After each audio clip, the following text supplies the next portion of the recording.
Hi everyone, my name is Kim and I run Northwinds Tea here in Calgary. And today I want to talk to you about brewing tea. Loose leaf tea has become increasingly popular over the last couple of years, and just as there's a huge variety of tea out there, there's also a huge number of ways to brew your tea. If you've been using loose leaf, you might be using something like an infuser or the infamous tea ball, but today I'd like to give you a quick introduction to one of my favorite methods of brewing tea, known as Gongfu brewing.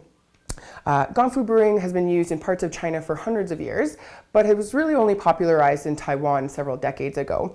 And at its core, it just means using a larger amount of tea leaf to a smaller amount of water and doing repeated short steeps.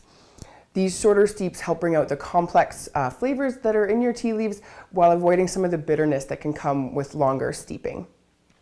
So to start, I'm just going to kind of give you a quick introduction to the pieces of teaware. My favorite vessel is called a gaiwan. As you can see, it's basically just a lidded ceramic cup. This is what you actually put your tea leaves in. You want a fair bit of tea leaf in there, enough to cover the bottom of the gaiwan and probably a little bit more. This particular one holds about 100 milliliters of water, which I find perfect for brewing just for myself. So I usually start with about 5 grams of tea. Next, we have our pitcher.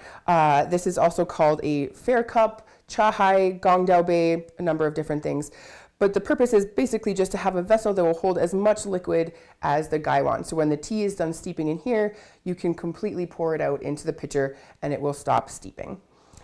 Then, of course, we have our cups. Gongfu cups obviously are fairly small, smaller than what you might be used to, but the small size is really nice. It helps cool down your tea a little bit before drinking and helps you appreciate all those complex flavors and aromas.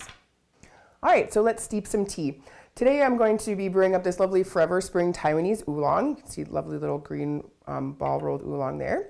So I'm just going to put it right in my gaiwan there. And this is my kettle. I've set this to about 80 degrees Celsius. This is how I like my greener oolongs. Some people might like to go a little bit hotter, but that's personal preference. I'm just going to pour right over my leaves and leave a little, like not pour right to the top, just leave a little bit below the lip of the gaiwan there. You want to put the lid back on for steeping. For these ball rolled oolongs, I like to usually start with about a 20-second steep. Gives the leaves enough time to start to unfurl. And when you're ready to pour, basically how you do it, you just want to offset the lid a little bit, so you have a bit of a gap here. This means that the lid is going to hold back your tea leaves while allowing the tea to pour out. And to hold it, I usually use my thumb and third finger to hold the rim of the gaiwan, and I put my pointer finger just on the knob of the lid of the gaiwan. So that should probably about do it for our first steep. So I'm just going to pick it up and pour right into my pitcher. Easy. And now that it's in my pitcher, you can distribute to your cups at your own pace, or if you're serving for multiple people. Oh, this tea is so light and fresh and floral. It's absolutely delicious. It has a little bit of a creaminess to it as well. Oh, so good. So now we can move on to the second steep. I'm just going to pour this out just to show you the second steep. So for the second steep, it's basically just the same as the first. I'm just going to pour the water directly over the tea leaves here. Leave a little bit of a gap below the rim and put our lid back on. For subsequent steeps, I usually like to add about 5 seconds for each time. So this one would be about 25 seconds for this steep. And you'll notice that your tea will start to change in flavor a little bit through your steeps. This one might add a little bit of vegetal notes as you go through. Every high quality tea you should be able to get a couple of steeps out of. With some of these really nice oolongs, you can get up to 6 to 10. So again, just for pouring, I use my thumb and third finger on the rim, offset the lid just a little bit, and use my pointer finger on the knob of the lid.